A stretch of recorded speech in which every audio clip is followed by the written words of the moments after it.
golf elbow, or medial epicondylitis as it's called, is pain on the medial side, on the inside of your elbow. It's caused by overuse of the flexor tendons of your wrists. So when you flex your wrist with force, and you do that often, you might get overuse of the tendons on the inside, causing a golf elbow. At the beginning of the condition, there's inflammation. So the first couple of weeks, there's a lot of inflammation. The elbow might even be swollen a little bit. Because of the inflammation, you get little blood vessels that grow into the tendon. A normal tendon doesn't have blood vessels. So what happens when you have a blood vessel in your tendon, that means you have a tiny, tiny hole in that tendon. If you have a lot of those blood vessels in there, the holes might connect, and you get a little tear. Those tears will heal, but they heal with scar tissue. And the difference between tendon and scar tissue is as follows. A normal tendon has all the fibers in the line of pull.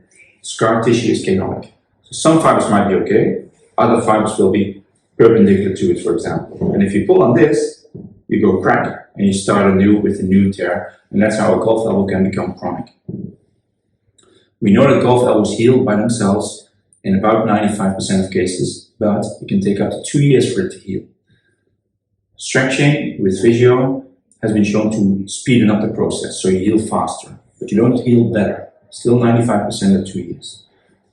Avoid cortisone infiltrations, because cortisone will get rid of the inflammation very quickly, but unfortunately the scar tissue and the tendon will be of lesser quality. So at the long run, you won't heal after cortisone.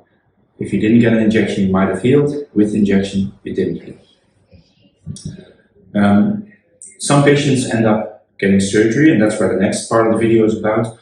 Surgery of golfer's elbow. We do this in patients who, unfortunately, despite a long time of problems, good physio, maybe they use some anti-inflammatory drugs, rested it, etc., and they still have symptoms after a minimum of 1 year, then surgery may become an option.